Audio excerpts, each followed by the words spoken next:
It's 4 o'clock on a Monday, and you know what that means, don't you? It's time for another exciting episode of Taxi TV Live. Woo! Audience going crazy. Thank you, fake audience. Thank you, fake band. Hello, everybody in the chat room. There you guys are. Hello. Okay. First of all, happy belated Thanksgiving. Hope you guys all had a nice one. We did at our house. And there we go. Okay. All systems are go, except for one. We've been spending like the last 35-40 minutes trying to get a crazy audio loop out of the thing when we brought Henry up on split screen. We could not figure it out, so we are just going to record or play Henry on the phone. Not play Henry, listen to Henry on the phone. And I'm going to call him right now.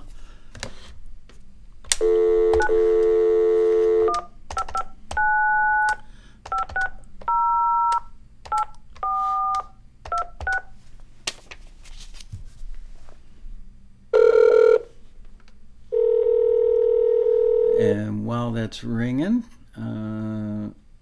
when was Thanksgiving? Thanksgiving was last Thursday. Hello? Let me turn. Oh, I'm sorry. Hi, Henry. When was Thanksgiving? Hello? What? He has the sound on the... Hi, Michael. Hi, Henry. How are you? I'm doing pretty good. It was a grueling 35 minutes, but... Are you on speakerphone or on mouthpiece? No, I'm just on a regular phone. Oh, okay, good. You having a hard time hearing me? No, it just sounded like you were on speakerphone maybe. Anyway, I'm glad last week, we minutes before the show went live, we called Henry just to double check. And he had just received a call that his girlfriend was in a car accident and he had to rush out the door. And so follow up on that. Is she okay? Yeah, she's fine. The car is totaled, but she's fine. Well, cars are replaceable, people are not, so I'm glad to hear that. So I've become a fan of Henry's. Henry Winckel, by the way, I should use his last name. I'm sitting here talking like you guys all know who I'm talking about. Then again, you did get the email. Amanda West says, sound is clear, yay. So I met Henry, how long ago did you come down to the office? Like 2 years ago? No, it was my second year, so this was my fifth year. So yeah, about 3 years ago. All right, so Henry came down and we hung out in my office for a while talking about just how to make taxi a more fruitful experience for him. And I begged him, literally begged him, because he's the kind of gentleman that's like, I don't know if I want to drive down to LA and walk into a room full of a couple thousand strangers. It's a little out of my comfort zone. And I said, Henry, you got to do it. And he did it, and not this past year at the 2018 Road Rally, but I saw him in the hallway outside the ballroom at the 2017 Road Rally. And he's like, wow, I really like this. I'm so glad you twisted my arm. And so he said something to me after this year's Road Rally, the 2018 Road Rally, which was that he didn't frantically take notes this year like he did in 2017. And he spent more time in the ballroom panels versus the breakout classes. And I realized, I mean, I've always known that Henry is a smart man. He really is. I'm not just saying that to stroke his ego, but the reason that I like him is he's intelligent and he's a great observer of things. Some people have a gift for observing. And Henry is one of those people. If I ever needed a witness to a crime, you would be the person. I keep looking at the phone like Henry's over there. Henry would be the kind of guy that the police would want to have witness a car accident or a mugging or something because he would get all the details right. So with that in mind, I asked him if he would come back and do kind of a post-road rally, you know, Henry's observations about the road rally. And I'm sure we'll talk about other stuff as well. But the first question I've got for you, Henry, is for those who've been on the fence, have never actually attended a road rally, can you tell them if you think it's worth it, and I'm not fishing for, oh, Michael, the road rally is the greatest thing in the world. Do you think it's worth it for people who are on the fence? Well, I can tell you what happened this year with me because I went to last year's road rally. And you know, going the first year, I had somebody who asked to go with me who was a non-musician. And I was focused. I said, no, this is business for me. I got to focus. And I didn't really know what to expect. And that was more like a business trip. The second one was more like a vacation. I learned just as much, but I wasn't so serious about it. You know, I took notes at the first road rally. I've never read those notes. And so I said, you know, this time I'm not going to take notes. This time I'm going to have fun. And at the first one, I met the guitarist Joe Gothard, and it was actually two things that you said to me that led to me meeting Joe. And the first thing was when we met in your office, and you asked me to put to link my forwards on the taxi form. Right. And because I started participating in the forums at that time, I came in contact with a guy in Japan named Minoru.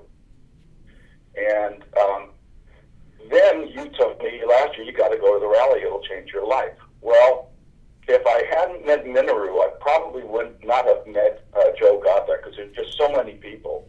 But Minoru introduced me to Joe, and Joe got me in what I will refer to as the library.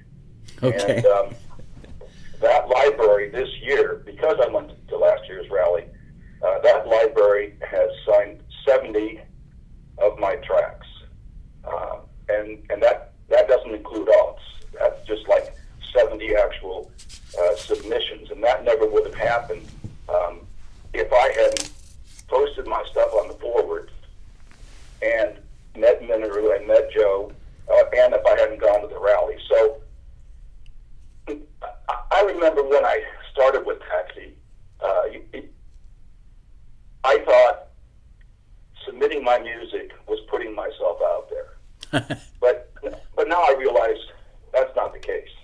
I was putting my music out there. You put yourself out there by going to something like the rally. And you know, people came from all over the world. For me, it was just like a 5-hour drive. People were there from New Zealand and Australia and Switzerland and everywhere. And everyone who goes to the rally, you're doing one of the two things you need to do to be successful, and that's you're putting yourself out there. And you had a show some years ago where it was like 10 things that all successful taxi members do. Right. And I was doing 9 of them, and the only thing I hadn't done was go to the rally. And you're right, I was reluctant. Last year I was reluctant and almost canceled 2 weeks prior, but I didn't. And so for me, going to the rally got me into the best library that I'm in, for me. And it made me realize that it's not so much how many libraries you're in, but it's what library you're in.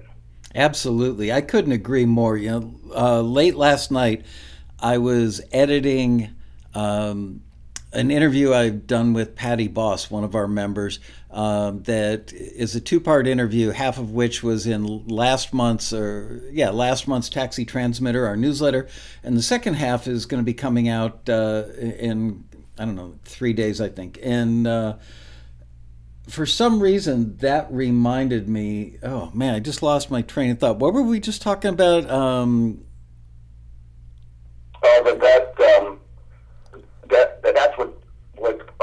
That's I was reluctant to go, but I went. And the right library. It'll change your life. And it has, because this is the first year, my 5th year, where I started getting royalties. But you made a point, which was being in the right library. And something, while I was reading the interview that I did with Patty Boss, I think she made mention of that. And I sat there in our kitchen for like 10 minutes just thinking about that how many people just like are so obsessed with getting their music into a library, signing a deal so they can say, I've got a publisher, it's my publisher. And they don't realize that they're maybe signing instrumental tracks to a library that doesn't really peddle instrumental tracks that often. Every now and then, yes, but not that often. And so they end up in the wrong library, and that has so much to do with being successful. And it may not be being in the biggest library. It may not what is a great library for one person may not be a great library for another person. So here's an example. If you're doing EDM, very beat-driven pop or EDM, dancey stuff, and you get your music into a library that mostly gets stuff on HGTV, which is largely acoustic instrumental stuff in the instrumental cues, they wouldn't have a lot of need for that. It may be a great library. There may be other taxi members that are having a great deal of success with that library, but it wouldn't be the right library for you. So thank you for reminding me and our viewers of that, that it's all about being in the right library. Now, you mentioned that they had 70 things of yours signed in that one library. How many tracks do you think, just a shoot from the hip estimate, do you have with the other libraries that you're in? I started the year signed by 8 libraries, and I really only had 49 tracks signed. And my goal was to get to 100 by the end of the year. And I've been signed this year by 4 more libraries. And I'd say I have 70 some odd in the library, and probably about the same amount in the other 11 libraries, spread out over the other 11 libraries. And yet this one library is consistently getting you more placements than all the others combined. Oh, easily. I think Joe and I and another guitarist, Mike Turner, and I, we've gotten close to 60 placements on a daytime TV show. Okay, so do you think that the reason for that is that the music you're making is more ideally suited for a soap opera or daytime television than it is for other types of stuff? Or is it? Yeah, it's actually what we do for the show. It is we give them smooth jazz tracks, instrumental smooth jazz, and they typically play smooth jazz whenever there's a scene in a restaurant. So we want those people just to keep eating. Well, yeah, and I would imagine that the demographic for the viewers for soap operas is probably, I'm going to guess, I could be way off in this. There used to be a period where it was young moms, but so many moms are in the workforce now that they don't stay at home and watch soap operas anymore. Of course, then again, you don't have to watch them on a schedule anymore. You could just stream them.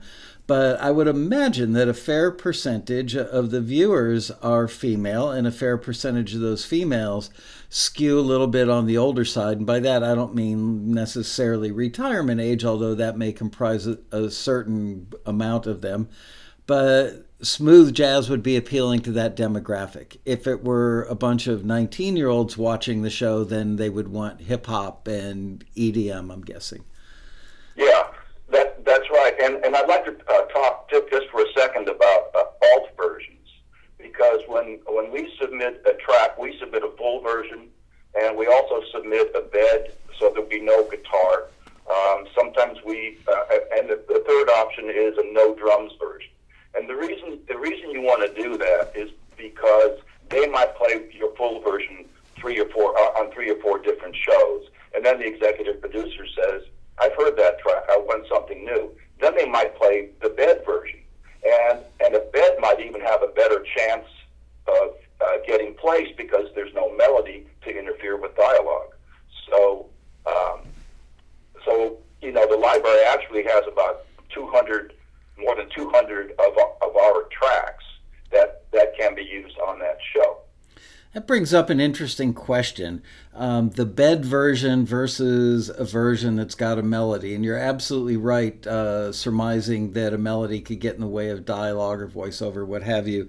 When you say, a bed version, is it simply a rhythm track? I mean, does it sound like a record without a lead vocal on it? Does it sound too naked, or is there anything that you do compositionally that, even though it's stripped down and doesn't have a full melody, is there anything you do to give it some sense of forward movement? And I know some people will take, for instance, they'll arpeggiate chords to make it almost like a faux melody. It's just the normal chord progression, but there's movement within it. Is that the sort of thing that you do with smooth jazz to make the EP on that show happy? No, I was actually told that the EP on the show, if they put a bed in there, it sounds like a new track. And no, we don't really do anything. The bed would essentially be piano and bass and drums. Wow. Okay. And is there a tempo range that seems to appeal to this show more so that Yeah. And what is that Yeah. tempo range? And that goes back to putting yourself out there. The library owner had some meet and greets in LA, and I went to the third one, and so I met the owner's partner, and the first thing she said was, "Let me introduce you to the music supervisors of the show." And I said, and I didn't know they were going to be there. So I got to spend the first half hour before the singer-songwriters all went up and started doing their singer-songwriter thing, talking to them about what they do, and I asked them if there's a video editor on the show, and they said no. We do all the placing, or whatever that's called, and we score, and we do all this. And then they said something to me that I never would have known if I hadn't gone down there. And they said, make sure that everything that you submit is 100 BPM or faster. Because Interesting. We have enough slow stuff. We don't need any more slow stuff. So it's not that they wouldn't use slow stuff; they just had enough of it. That makes sense. Yeah. Because I would imagine that you don't want stuff that's like super fast, gets a little twitchy in the background of, a serious romantic discussion, or we've got a problem in our relationship discussion going on in a restaurant, that smooth jazz, would sound funny if it were too fast. Wow, that was fortuitous, learning that. So let's go back to the road rally for a second. Okay. Now that you've been to 2 road rallies, and the second one was a different approach than the first one, do you have any sage advice for people who are going to their first road rally? Yeah, just go. Well, I was looking for something a little more expensive than that. I'm talking Well, about. I But wanted to talk about the video editor. okay, which her name is Laurel Ostrander, and she opened up the road rally this year. So yeah, let's talk about that. If you had just had that one class and nothing else, that would have been worth going down to the road rally just to see that. And that's really what separates Taxi, I think. I mean, there are other companies out there that provide listings, but what Taxi does is Taxi teaches you stuff. And I remember this really hit home when you said, I moderate those panels, and I ask the panelists who are library owners and their music supervisors, and you said, I ask them questions that I already know the answer to, so that the people in the audience can learn. And, the listings that you guys put out, that's all about learning. The road rally, that's all about learning. And Taxi TV, and that's really what separates you. It's not just the job opportunities and the forwards and all that, but it's and screener input. Again, it's kind of like going to a university. It's kind of like Taxi University without the $40,000 student debt. I should be charging $40,000. That would be awesome. Thanks, Henry. That's a great idea. Yeah. Thank you for acknowledging that, the educational side of Taxi, because it is important. But I've met a lot of musicians in my 43 years in the industry, and so many of them think that they are fully baked and perfect just as they are. And I get it. It's an artistic thing. You know, as an artist, you have your sound, your vision, your artistic vision. And it's really hard to look at yourself objectively. So it's hard to know if there's something more that you should learn. But Right. you could actually take the artistic component out of the equation and just say, you know what? Okay, let's assume that you are fully baked and really wonderful and super talented and your music is great just the way it is. There's nothing you could possibly learn from Taxi or the Road Rally or Taxi TV or any screeners. It's the business side and the networking that is the educational component that a lot of people don't have. And when they hear the word learn, it scares some people. It puts them off. It's like, oh, that's work. I have to learn stuff. But you and so many of our other successful members seem to have taken to it like a duck takes to water.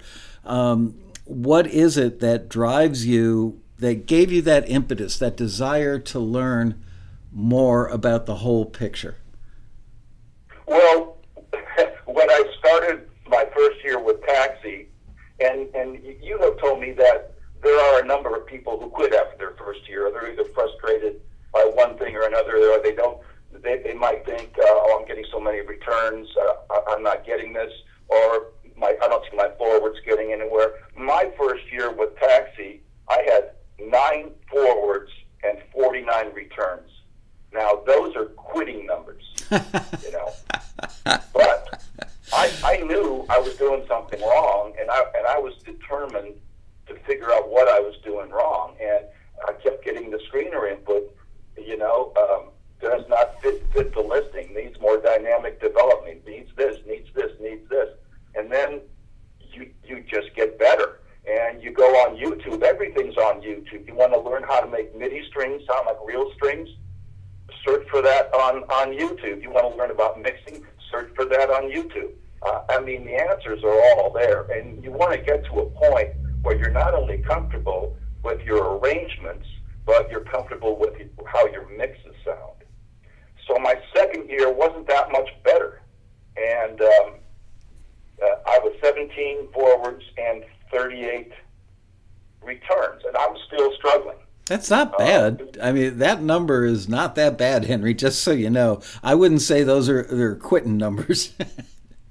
Yeah, well, it was better than the first year. And my third year, it was pretty even. It was 50 forwards and 58 returns. But then the next year, I finally got it. And that year, I had 105 forwards and 81 returns. Wow. So you can see where my money goes. I mean, that's almost $1,000 in submission fees. My money goes to submission fees, and it goes to sample libraries.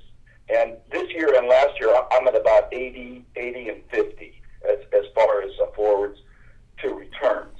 I can't believe that you submit that much. I mean, frankly, I try and dissuade our members from submitting so much, but it sounds like you've kind of, you know, you found a formula that works for you, the kind of music you're submitting, you're probably reading the listings carefully.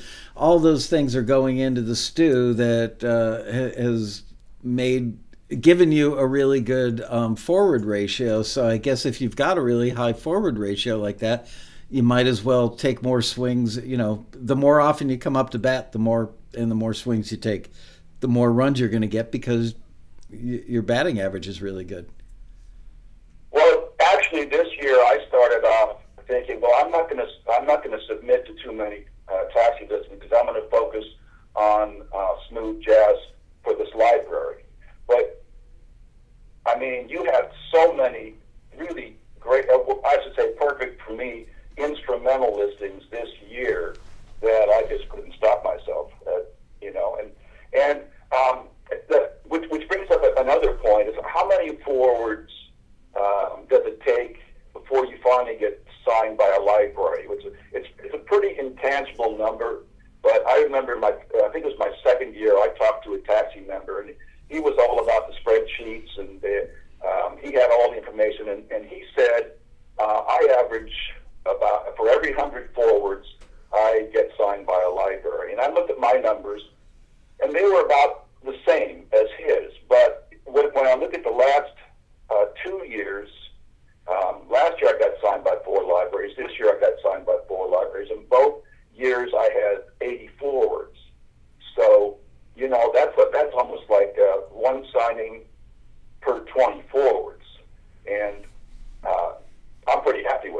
And here's the interesting thing about it, and you already know this, so this is a great example of me bringing something up that I know the answer to. My person I'm interviewing knows the answer to, but maybe not all of our viewers do, which is those signings don't happen usually right after a forward. So, you know, if you had 80 forwards and, what'd you say, 4 signings or? Yeah, 4 this year. Okay, so those other 76 forwards will bear fruit at some point. Some portion of them will bear some fruit further down the road, because it does. Sometimes people run a listing, they find what they need right away, and they don't really need to listen to the rest of the stuff in a file that we send them. But they keep the file because they know the music has been curated by Taxi and that there's gold in them, Nara Hills. So they'll stick it all in a folder and leave it on their desktop or somewhere on their computer. And at some point in the future, it could be 60 days later, it could be 6 months later, could even be 6 years later, they will go back to that folder when they need that type of music, and they'll go, wow, this guy Henry has a bunch of great smooth jazz. I'm going to reach out to the guy and see if any of it is still available. So I have little doubt that you will be getting signings on that other stuff at some point. And then the other aspect of it that's really important to know is, even though you only had, and I shouldn't say only had, but you had 4 signings out of 80 forwards, there are probably times, and correct me if I'm wrong, when they'll say, yeah, we like this song, Henry, or this instrumental. Do you have anything else? Or you may ask them, is there anything else that you need? And it could create an ongoing relationship that bears fruit with many other pieces of music being signed in that library. Is that the case for you as well? Yeah, that's the case. There have been a number of, almost every time a library will reach out and say, how many more do you have that are like this? And then you send them what you have. And so, and that's one thing about listings too, that I realized recently. Listings prepare you for briefs. And a brief is basically a listing that comes from a library. And listings prepare you because there's a description, there are examples, and there's a deadline. And that's the same thing you get in a brief. The only difference is with a listing, when you get a return, the screener tells you why. Right. When you get a rejection from a library, typically they do not tell you why. It just says rejection, and you don't want to be the guy to call them up and say, why did you reject this? I had a situation with a library very recently. They have three emails: accepted, rejected, and edits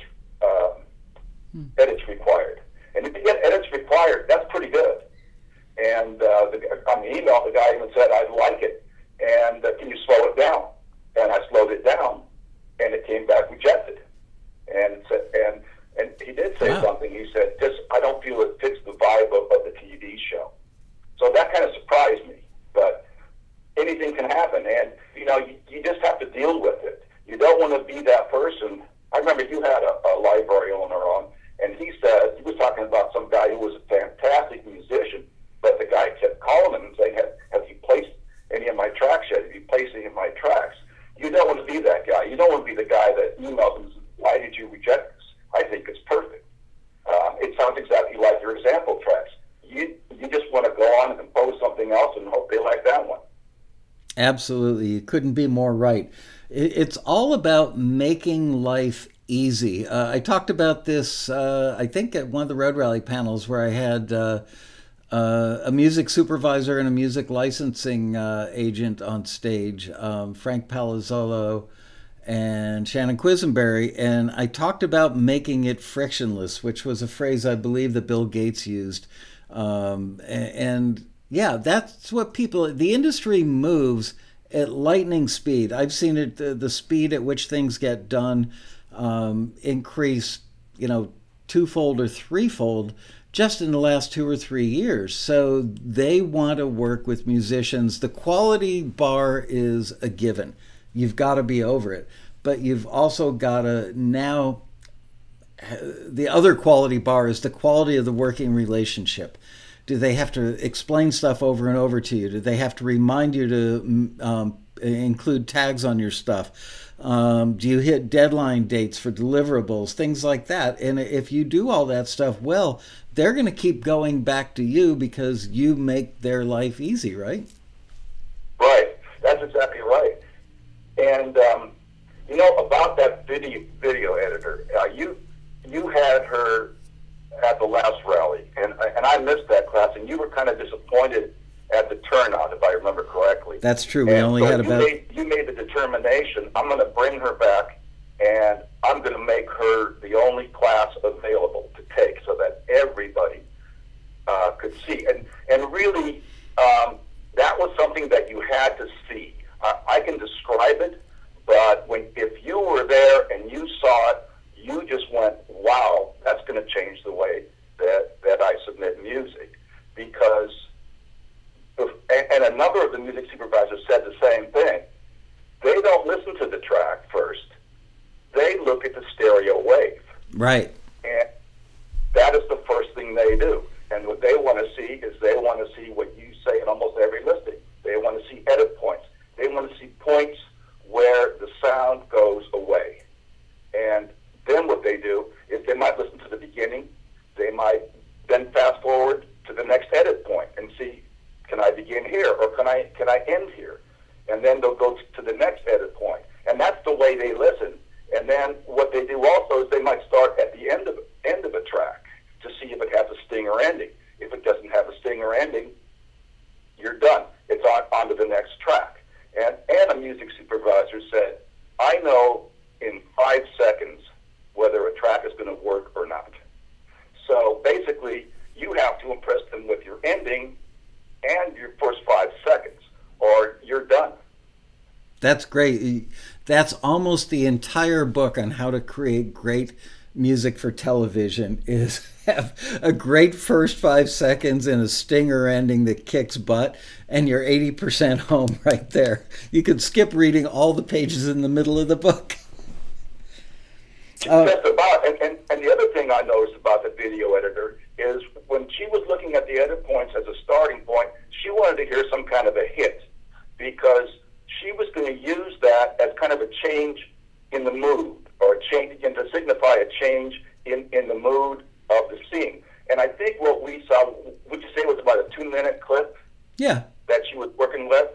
And she had 7 cues in that 2-minute clip. First she played it without any music, and then she showed how she went about placing things. And it was a reality show, and there were some judges, and they were talking about the contestants, and they were real high on the first 2, and then all of a sudden the third one, they didn't like the third one at all. Boom, new cue right there with a hit at the beginning of it.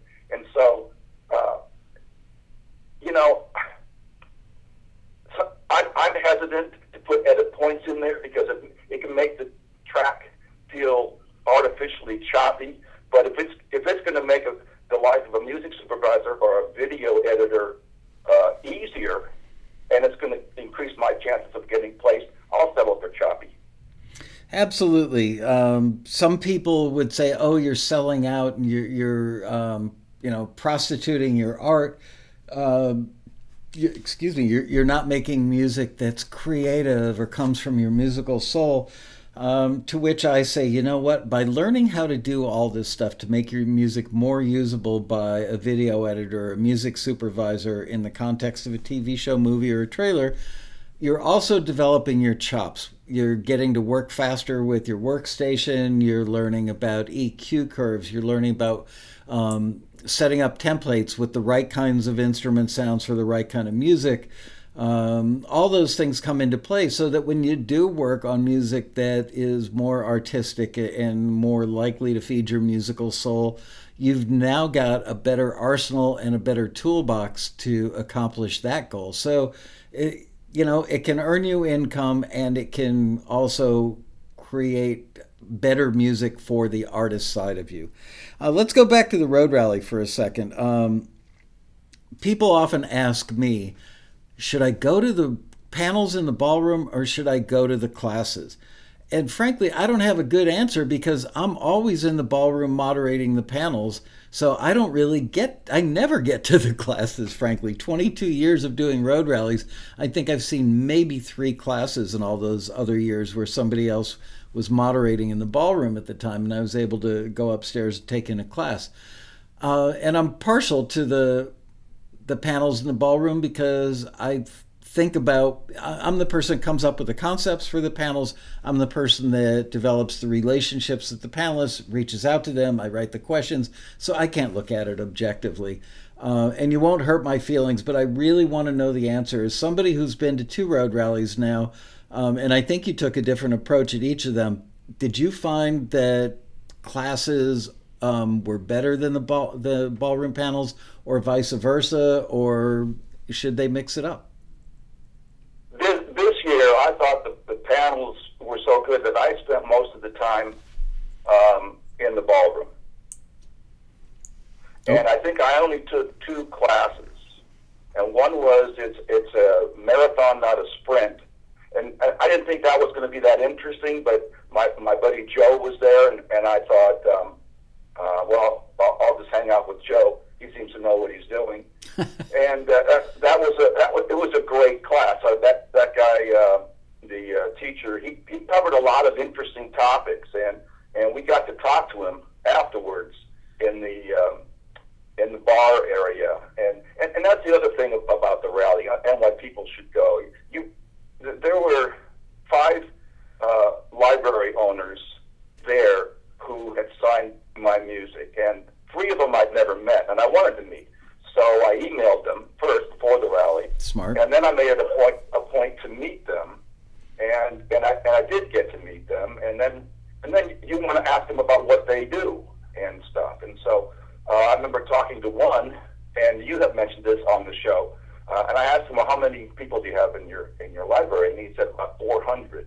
And then but then he said, but it's the 20-80 rule. 20% do 80% of the work. So when you get in a library like the one I got in because of last year's rally, you want to be part of that 20%. And the way you do that is you crank out stuff.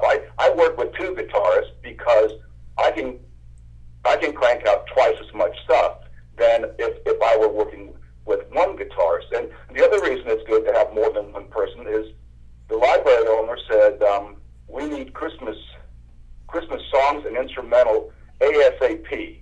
And usually when a library owner wants something, it's always ASAP. It's either today, tomorrow. So one of the guitarists went on a Caribbean cruise, and I won't mention his name, but his initials are Joe Gothard. You know you did, Joe. So fortunately, I had Mike Turner, and we cranked out 12 Christmas instrumentals in about a week and a half, and she was just so happy with that. And that's what you want to be. When they ask for something, and you know it's in your wheelhouse, you know you can do it, bam, you crank it out, and you send it to them. I'm seeing people comment in the chat room. Where'd it go? Paul House says, I learned as much in the bar after the classes than in the classes. I was gobsmacked by the content and felt I needed to be in 2 places at once many times. And Robbie Hancock said that he's been to the Red Rally 6 times and thought the classes this year were the best he's ever seen. So thank you both for those comments. Much appreciated. So Henry, I want to go back to you being brave enough to get out of your comfort zone and come to the road rally. People never believe me when I tell them this. My wife will back me up. I'm not a very social person. At the road rally, I'm in my element, and I'm talking to my people, my family, you know, and I'm like maybe a 1% stage fright issue for me. But I'm so comfortable in that room full of people that I'm different than I am in real life. And I don't mean I'm being a phony at the road rally. I'm just comfortable. But if I go to a party, I am definitely the person that, hey, how you doing? I'm not good at small talk. That's what it all boils down to.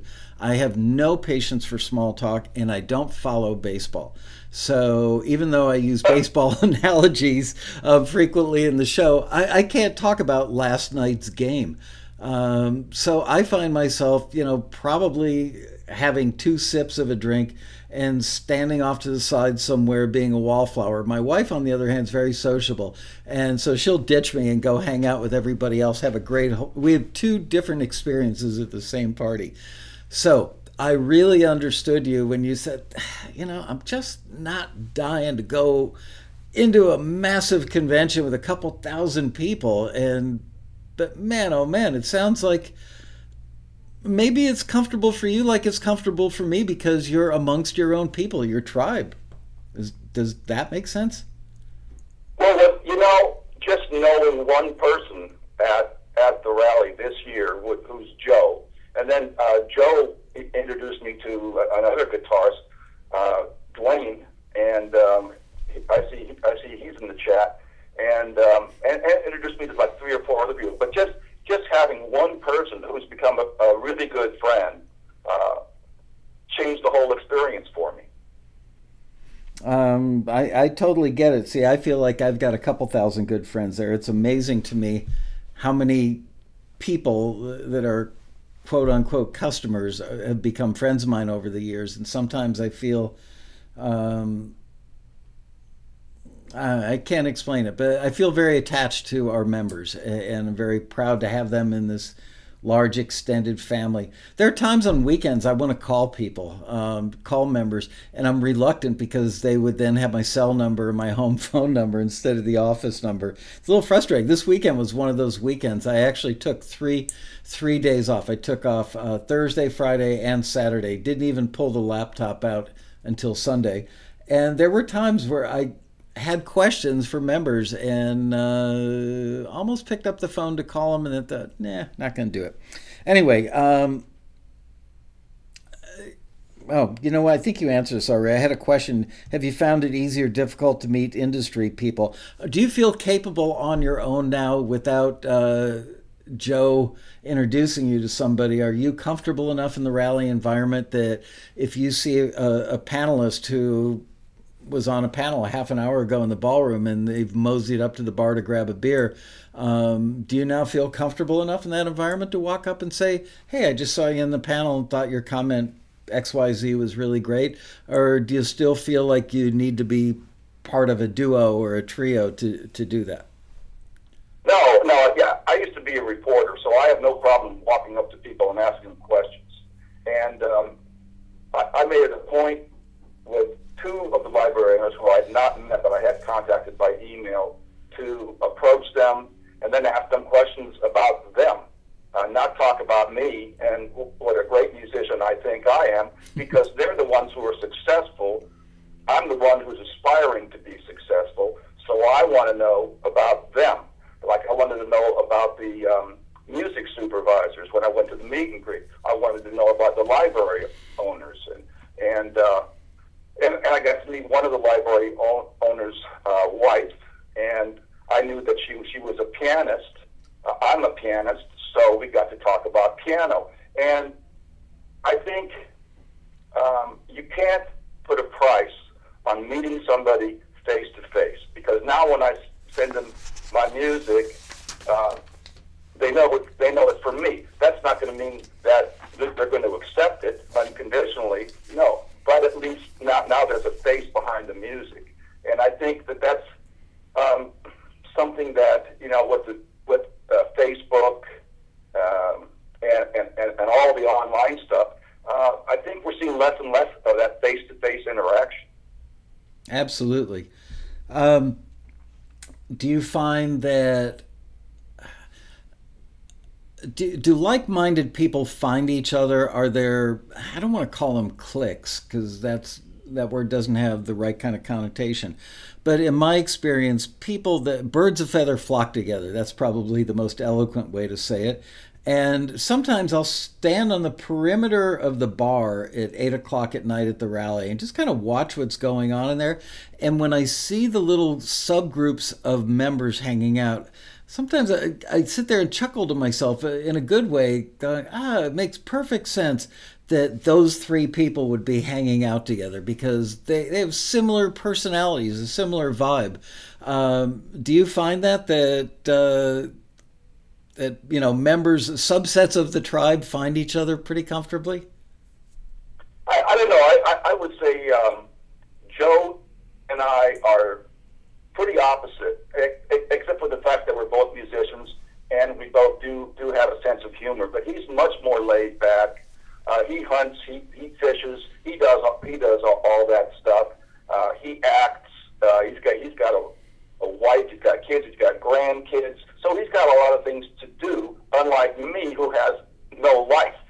So I really like Joe, and I think sometimes there's an opposite attract thing going on. I basically just hang with people who have a sense of humor, and if you don't have a sense of humor, I don't really want to be around you.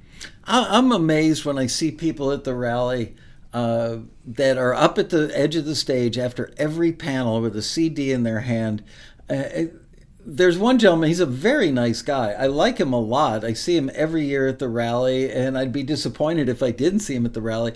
But I actually had to walk up to him this year and say, can you do me a favor? Last year when I was picking the road rally shots to go in the newsletter, virtually every shot I had, the post-panel shot in the ballroom where members are going up and doing little meet and greet moments, this gentleman was in virtually every shot.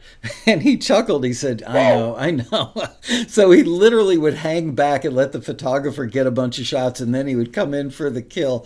So I worry a little bit that the industry people, I know they expect it. They'd be unrealistic to think that they're going to go to an industry event with a bunch of people that want to get their music to them.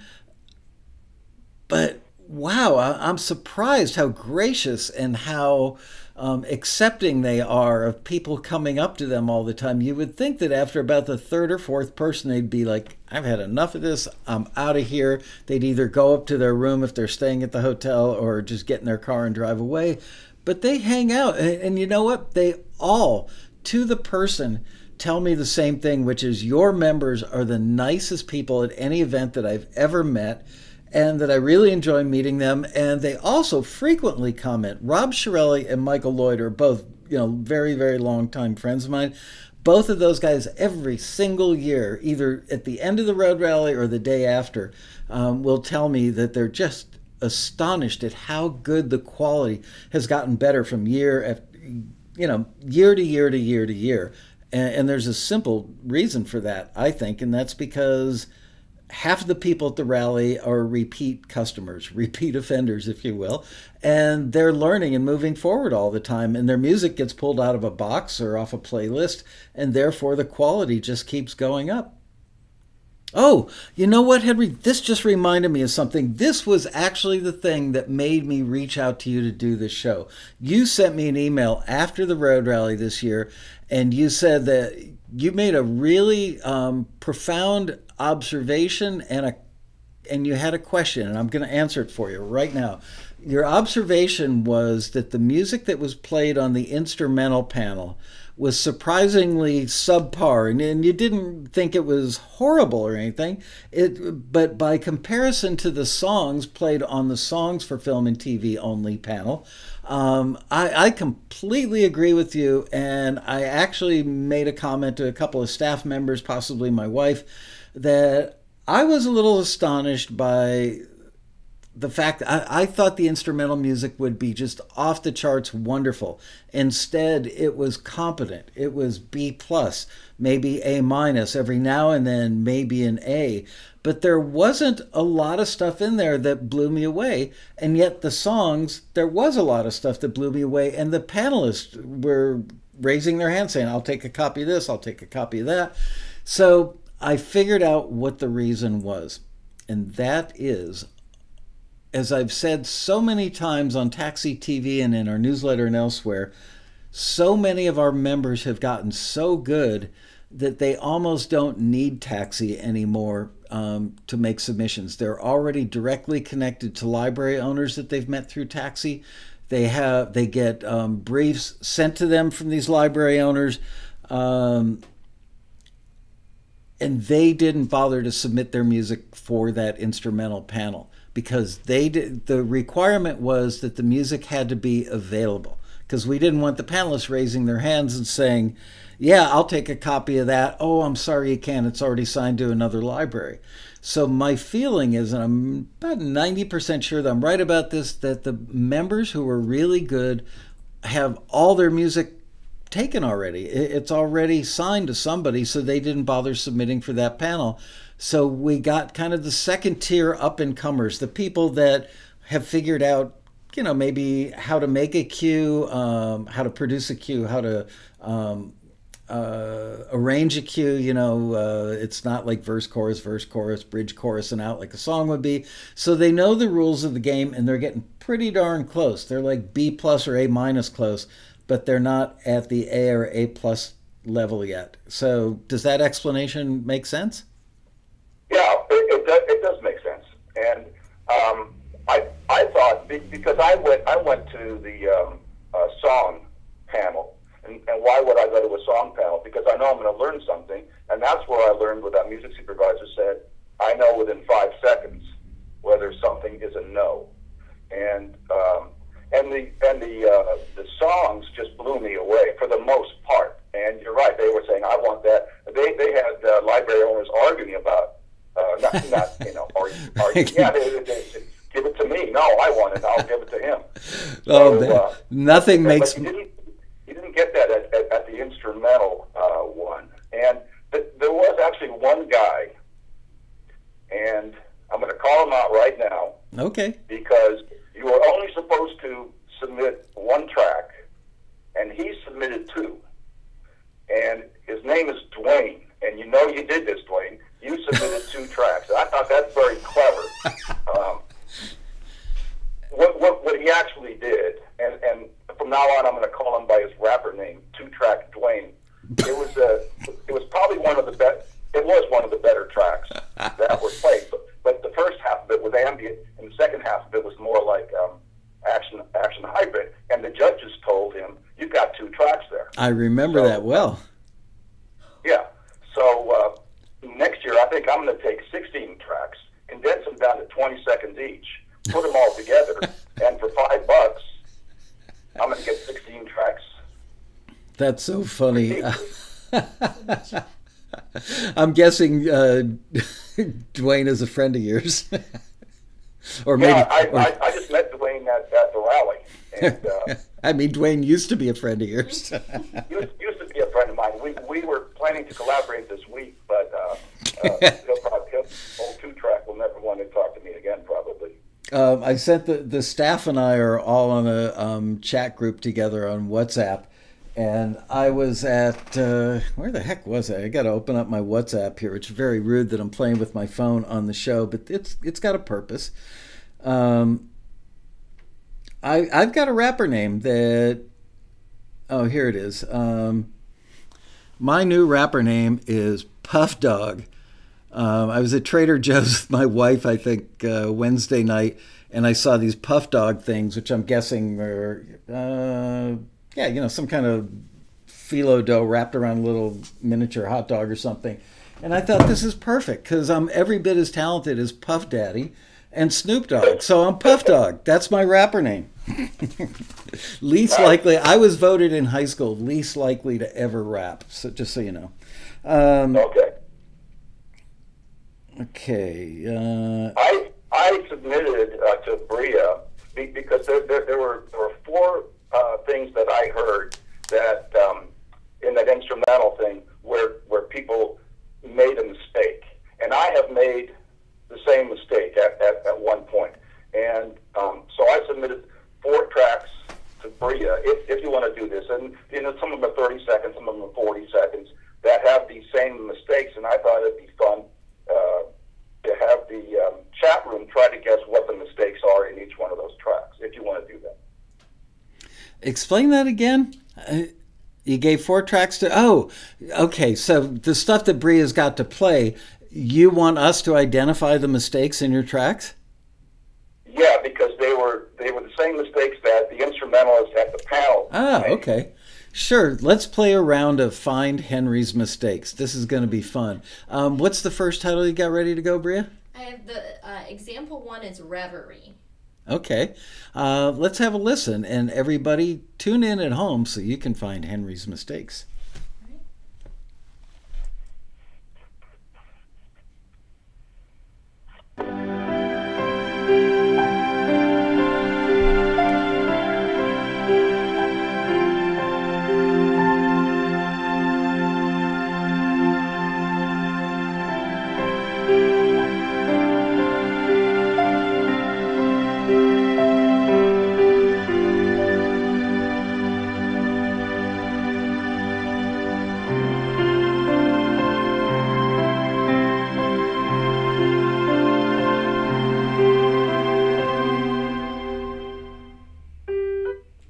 Whoops, that was Bria's mistake.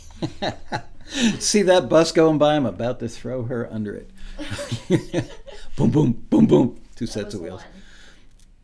1. That was 1? That was it. Oh, that was it. So, and that was the mistake was I didn't hear it. Like, that one didn't sound like a 2 for 1.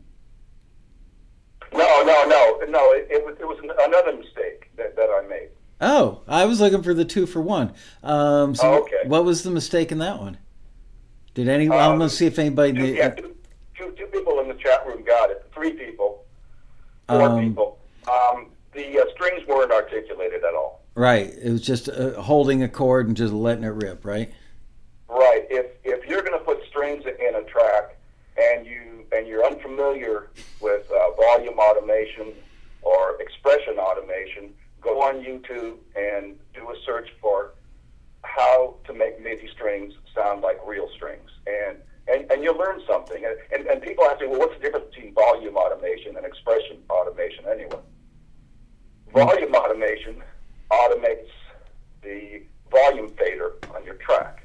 Expression automates the volume fader on the patch itself. So if you've got, say, Symphobia strings, that'll come with its own volume fader and its own pan thing. So expression will not touch the volume fader on the track, but only the volume fader on the Symphobia strings. In all these years, I thought expression automation was this. Guess not. Anyway, thanks for the education on that. Let's listen to another one. Are we supposed to find mistakes on this one? Yeah, I think there are 3 more. Mm-hmm. Okay, let's have. What's this one called? This one is Tense Undercurrent. Tense Undercurrent. In a world with tense undercurrent.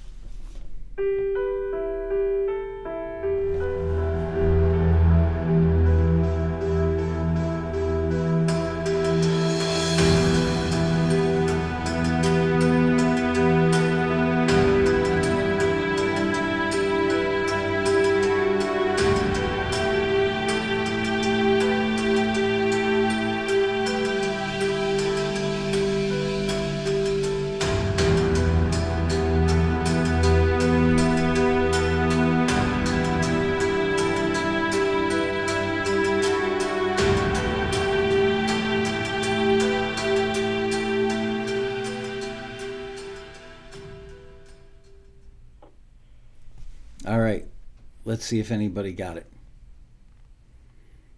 I think Neil McTavish nailed it when he very articulately pointed out needs cowbell. Good one, Neil.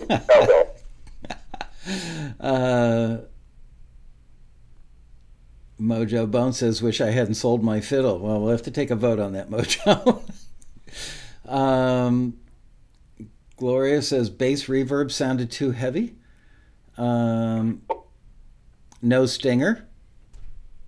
Peter. Yeah, that's because I faded it out because I didn't want to subject the listeners to too much of that horrible track. By the way, there's so much wrong with that track, but the reason that the screener was very kind. He said could benefit from some additional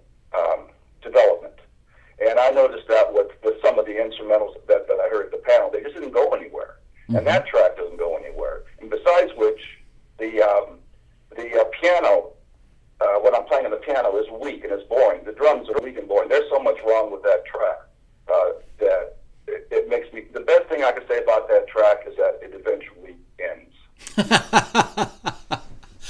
But you know, Henry, I'll bet that there was a point 3 or 4 years ago where you probably thought, this is great. Why didn't they love it? You know, it's funny how the education and just being exposed to this stuff on a daily basis makes it so easy to see what wasn't so easy to see a few short years ago.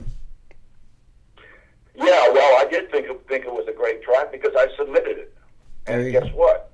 It got returned. Yep. Hey, by the way, I see Peter Rahill in the chat room, and Peter, this is directly to you, buddy. There's a listing coming out tomorrow where they're looking for like comedic country songs. And as soon as I always get the last look at the listings before they go out the door. And as I'm reading this one, Peter Rahill's face just kept popping up. It wasn't comedic. What did it ask for? I don't remember. Bria's sitting here trying to poke her eye out with a pencil. Oh. No. These kids today, you know, if they don't have electronics in their hand, you can't trust them with a sharp object. I can find this listing for All right, Bria's going to find the listing, but it is coming out tomorrow morning at 5:55 a.m. And we will tell you momentarily what it asked for. I don't think we've ever had one. Novelty style country hybrid songs. Yeah, like Cotton Eye Joe. Novelty country songs like Cotton Eye Joe. So there you go. I don't think we've ever had a listing for anything like that. And for some reason, as I was reading the listing, I thought, man, this one's got Rahill written all over it. Anyway, just saying. So let's listen to your third track and see if we can find fault with that one. What's the name of this one, Bria? This one's called Jazzy Piano Blues. Jazzy Piano Blues.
Oh, I forgot.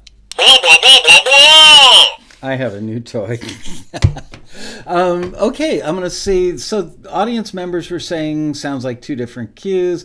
One person pointed out something that I also heard, which is it sounded a little out of tune. It could have just been the spread and the tuning. I'm assuming that was a sampled piano, not a real one. Yes. I remember that, back in my studio days, the tuners would always do a spread where they would, the lower octaves would be slightly off. I mean, literally like a cent off from the higher octaves, and that would make the overall piano sound, especially when you were playing chords, make it sound broader and richer and fuller. But I definitely heard what sounded to me like a little bit out of tune. But people are saying 2 cues in one. That's what you thought? That's exactly right. It got returned. It's too jazzy to be a blues cue, and it's too bluesy to be a jazz cue. So I was back in the day. This was like my first year at Taxi. Dwayne, you can see clearly that 2-track Dwayne not only submitted 2 tracks, but he stole my idea of having 2 completely different genres in one tune, and I fixed that by just taking the blues part out and lazily just copying and pasting the jazz part, and when I did that, it got a number of forwards after that. And you know what? I like your touch. I mean, those cues will get used, and I mean, really great for 2 people in a piano bar having a discussion, or 2 people out to dinner and there's music going on somewhere. What'd you lose, Bria? My pen. Oh no, Bria lost her pen. Somebody hit the red light button. All right, we've got one more to listen to. What's this one called? This one is called Scoring Guitars. Scoring Guitars.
All right, let's see what people are saying.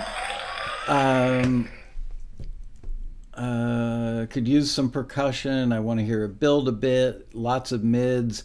Played from a keyboard, question mark. Too repetitive, too much counterpoint. No edit points.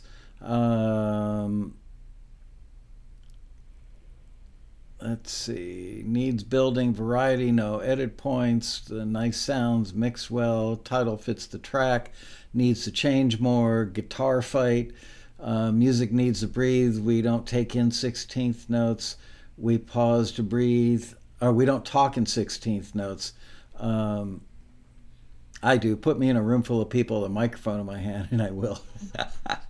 I could hear a little neck squeak at the beginning, giving me some authenticity to it being live guitar, but it lacks emotion. So what's the real problem, Henry? Did anybody nail it? One person got it, and he was absolutely right. And I didn't play a note of that. This was from a Heaviosity loop library called Scoring Guitars, which is why I titled it that. I heard one instrumentalist, he did the exact same thing. He had a Scoring Guitars loop. And now this track was not a return because I would never submit it to a listing. nor would I submit it to a library. And I'm not a loop purist. There are people out there who say, I would never use a loop library. And as a matter of fact, I had one library owner, he sent out an email, and he said, if I ever find out that any one of you sends me a track and you're just holding your finger down on one key, you will no longer be in my library. So you have to be careful with loops, especially if it's playing the main melody. Having said that, I love loop libraries. They're a great starting point. You can slice them up. You can time stretch them. You can pitch shift them. You can harmonize them against each other. You can put them to something like Isotope's Trash 2 and get a completely different sound. But you have to know that I don't think any of the panelists picked it out, but I knew instantly that that instrumental that I heard at the panel was Heaviosity scoring guitars loop. Interesting. Yeah, there. Do you remember?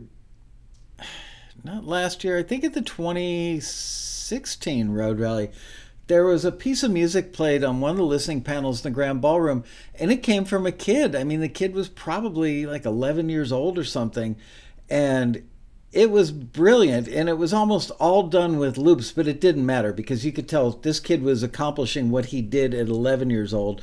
By the time he's 18 years old, this kid's going to be king of the world. And so I think that loops can be used really effectively. It's the mistake people make is not knowing when you should use a loop. I mean, there's some things that just sound better with the loop as an underlayment, I should say, and you could take this and put a little humanity on there, just some like arpeggiated strums on top of that or something to add a little humanity to it, and it would be fine.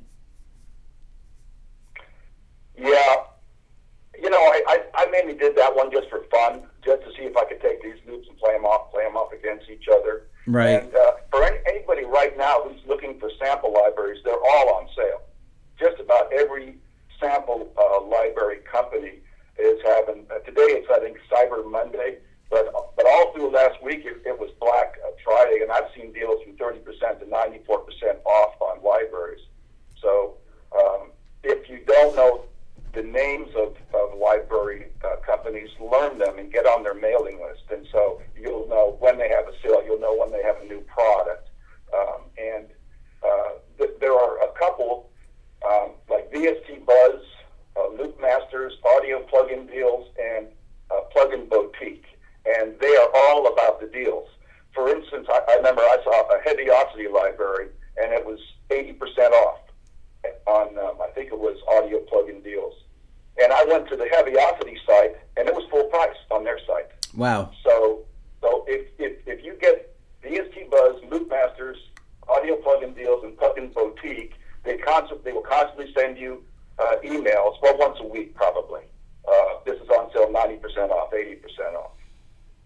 Yeah, I'm seeing in the chat room, Robbie Hancock just posted Native Instruments 50% off. I had a question. It's totally unrelated to the Road Rally or the rest of the discussion, but as long as I've got my people here, I want to ask you guys this. I brought it up at the Road Rally, and I want to get your take. More and more frequently, we're all hearing how incredibly important it is to have not just meta tagging, but good meta tagging. Obviously, everybody can get their phone number right. Everybody can tag in their email address. The thing that people can't do well is objectively describe, first of all, what genre their music is in is frequently wrong, left to their own devices, and using keywords that describe it. People will just take a shot at almost anything because, a lot of people probably need depressing music, so I'm going to put depressing on my thing, even though it's not really depressing. And if you were to, pin them in a corner and say, why did you say that was depressing? Well, it had a minor note in it. Get dopey answers like that. So we have talked about this now for a couple of years here at Taxi, and we're thinking about rolling out a service where it's just like a $5 charge or something per song or per instrumental for us to do the tagging for people, so that you're getting expert, or regular taxi screeners, not rookies, not interns, the real taxi screeners, tagging your genre and keywords. And then you've got something that for $5, whatever it costs, I'm just throwing that out there, but it seems, I don't know if we can do it effectively at that price. We'll find out. But it's something that you could take to the bank, because then somebody objective heard it, and you got a professional list of attributes. Is that appealing to you? Are there enough of you that would use that we should take a serious shot at rolling out that aspect of what we do? People are saying that sounds great. That's a good idea, Michael. Love it. Casey Hurwitz wrote a metadata category app. Oh, that's great if you know what if you can, pick the categories. +1, cool idea, very much +1, pretty useful to Paul, blah, blah, blah. All right, so we will take a more serious look. This is the time of year when once the rally's behind us and the new year is in front of us, we can start considering little things to add. By the way, we were hoping to roll out a new submission process. We're still working on this stuff, but we've made incredible strides behind the scenes here at Taxi as far as how we all interface with people when they join and things like that. Our web developer, the guy who actually writes the code, doesn't really do the graphic stuff, but writes the code. His name's Michael Cheney. He was actually at the rally for the first time this year. And I think he really was enamored with all of you, as I am and the staff is, and really feels like he's bringing something to bear for you guys. One of the things that we're working on that should be done in fairly short order is we're going to have different critiques now. We've been using the same critiques for all types of submissions. So in early 2019, we're going to be rolling out, when you make a submission for an instrumental, it's going to be a critique that is geared for just instrumentals. If you submit a song for a film and TV pitch, the critique that we're going to use is going to be film and TV song specific. If you're submitting a song for a record label pitch, it's going to be specific to that. For an artist pitch, it's going to be specific to that. So we've already done the kind of the graphical layout, the topography, if you will, of that critique. And we've got the first one done, and we all really, really like it, and we're basing everything else we're doing off that. So I'm really excited that in the first quarter of 2019 that you guys are going to start getting this. There's going to be a period where some old critiques of stuff that was already in progress are going to come through. So we haven't figured out how to do the transition with the stuff that, let's say that we've got 15 listings that are half screened. We can't have half of them coming out from one database and half from the other database. So we're trying to work out those bugs, but I'm really, really excited. You guys are going to go, wow, Taxi just got like 25% better overnight. So anyway, just thought I'd throw that out there. Also, this show and your idea to play What's Wrong with Henry's Music, I think is a great idea, and I could see the reaction in the chat room, people really liking it. So Henry, you've inspired me that not next week, I don't even know, let me look on my computer. Let's see what next Monday's date is. The 3rd. So Monday, December 3rd, Brooke Ferry will be joining me on Taxi TV. And let's do it on Monday, December 10th. Our show is going to be where you guys will submit music and that you've gotten feedback on from a screener. So what we're going to do is play a round of, can you identify why the screener didn't forward this? So you guys are going to have to send in music that was not forwarded, and you're going to have to let Bria know if you can attach a copy of the critique so that we can play that game. Let's see how close you guys get to nailing what the screeners nailed. Does that sound like a good idea? Yes, to me.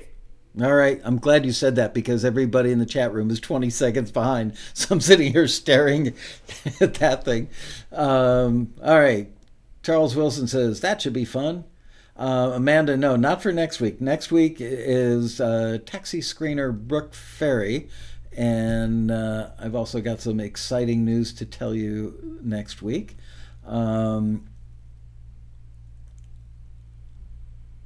People like it. December 10th. Yep, good idea. Yes, I have a few of those.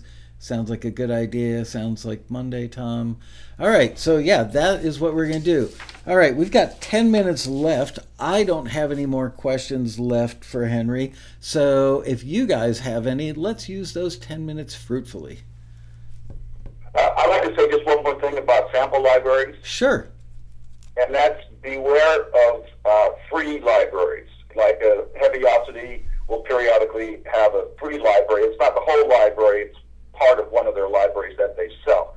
And every time I've downloaded a free library and I've contacted the company and asked them the question, can I use this professionally, they have said no. Good to know.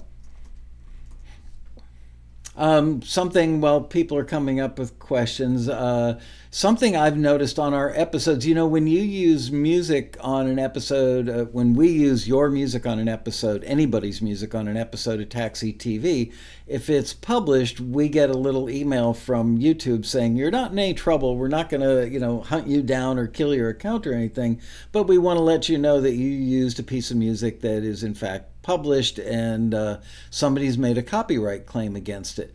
And I've mentioned this on the show before, but I'm starting to see it more and more frequently where TuneFind, CD Baby, probably some others, they're not doing anything wrong or anything underhanded, but there is, I believe, a box you can check. Would you like us to monetize this for you? Would you like us to be the publisher and monetize this for you? Probably mostly for microsyncs on YouTube, and people will say yes and check that box. I am not personally familiar enough with the language in those publishing agreements, but I think people think, oh, great, little income stream. Sure, I'll check that box. But I'm betting dollars to donuts that if you were to submit that piece of music to a publisher, a library, music library, that they'd go, oh, crap, I can't take that. You've already signed a publishing deal with TuneFind or CD Baby. So, again, I'm not personally familiar with the legalese in those things, but you guys should check that out and make sure that you don't already have a publishing deal with TuneFind or CD Baby that's going to prevent you from pitching it to libraries for film and TV placements. Okay, any questions for Henry? What? I have a couple. Oh, Bria's got a couple. Okay, lay them on me. Okay, Max Myers asks, I was told to give libraries what they don't have, but isn't that risky? Max Myers was told to give libraries what they don't have. Isn't that risky?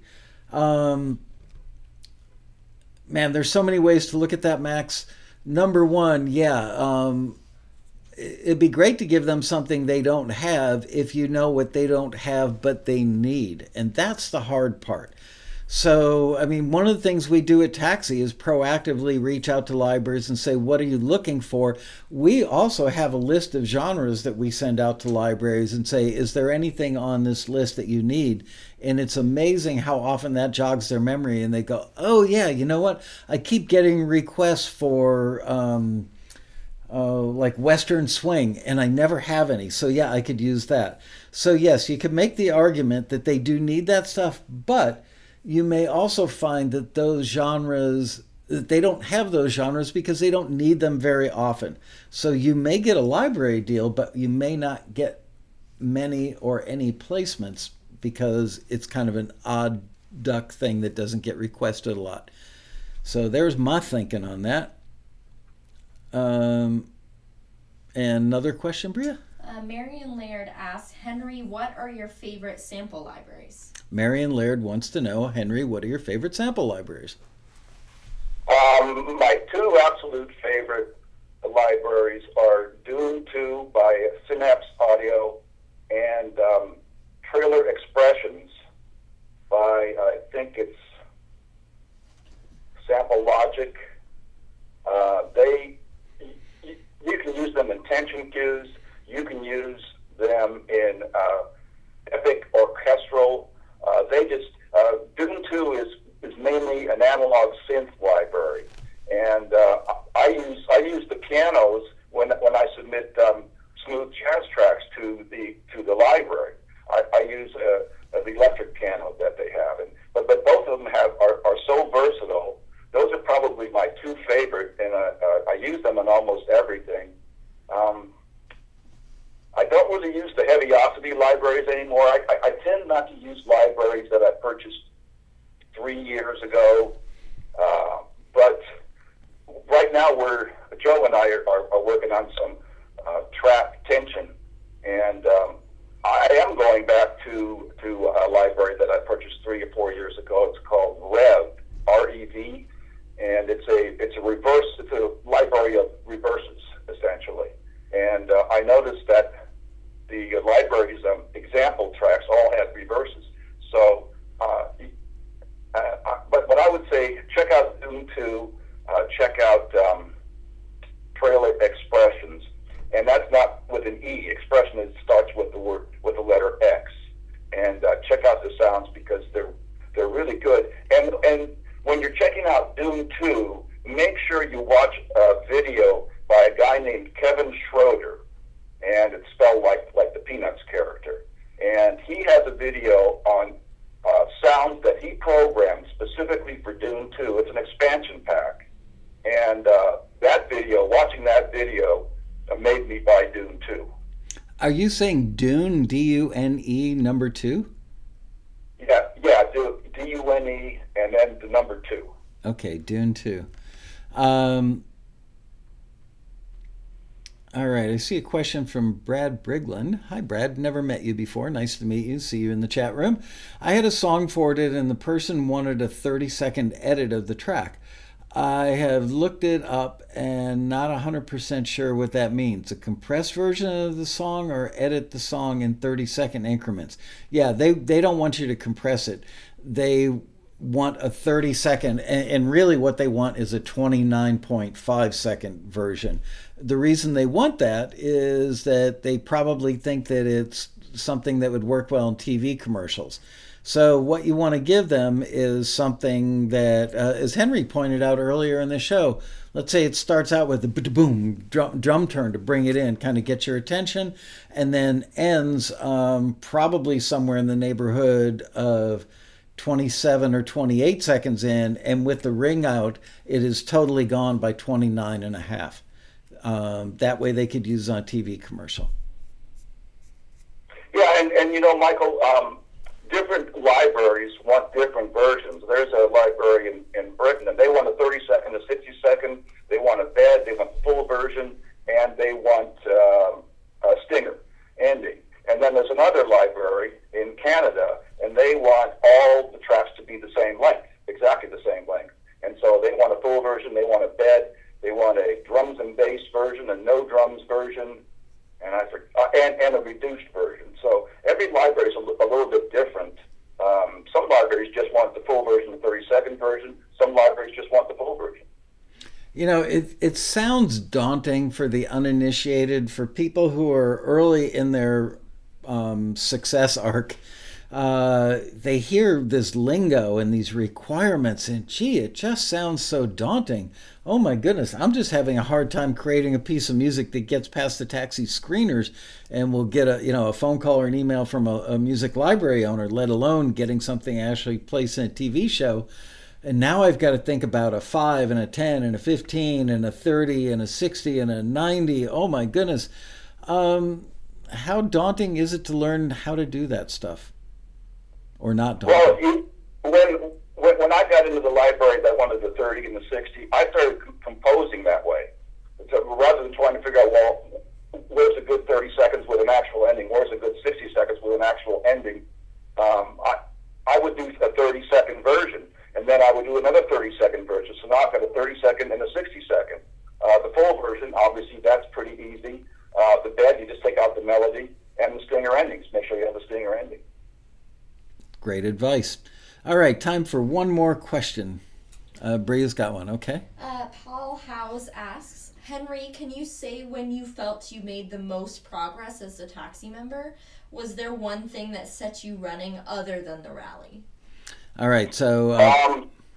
I guess you could hear the. Didn't mean to interrupt you. Well, I just wanted to make sure everybody could hear the question, so I'm going to paraphrase it, which is Paul House asked if there was a point where you, like a turning point, something where everything kind of clicked and you went, okay, I've got it, something other than the rally. Yeah, the first 2 years for me were what you call training wheel years, and I was learning. I was trying different things. I realized there wasn't a big market for jazz piano, which was what I originally came in as, and I thought I'd try my hand at tension cues. And really, when things turned around for me, I got a lot of returns because I didn't know what I was doing with tension cues. When I finally figured it out, based mainly on screener input, and I started getting some really good libraries for that genre, I'd say things really turned around in my third year. Is the majority of your stuff that is signed more like the tension cue variety, or more of soft jazz or smooth jazz or cocktail jazzy stuff? My first 4 years with Taxi, I would say it was almost 100% either tension or action hybrid, that kind of thing. It was mainly tension cues. Of course, this year it was primarily smooth jazz. Okay. Because of the library that I got in. Oh, that's right. Okay, that library wanted a lot of smooth jazz for restaurant scenes. Gotcha. Well, Henry, always a pleasure. Even though we don't live close to each other, I love having the opportunity to hang out with you. I'm so happy to have met you and become your friend over the last few years. And thank you for always being so generous with what you've learned. It's not about you. It's about what you can teach to your fellow members, and you're really, really good at that. And as I mentioned at the top of the show, your observation skills are unparalleled, my friend. So thank you for being keen on the observations and generous in sharing them. And thank you guys for showing up. We will see you next week when we will have Brooke Ferry here. I'm not really sure exactly what we're going to do with Brooke. If we're going to probably have you guys submit music and have Brooke critique it, because she is just awesome. By the way, if you were in the ballroom for the happy ending panel at the very end of the road rally, a couple of times Brooke commented on stuff, and I just thought, wow, those are some of she is so incredibly good at giving really wonderful advice so quickly that I guess I'd be remiss if I didn't have her do that on next week's show. So thank you. See you guys next week for another really, really, really exciting episode of Taxi TV Live, baby. Bye-bye. Thanks, Henry. Thank you, Mike.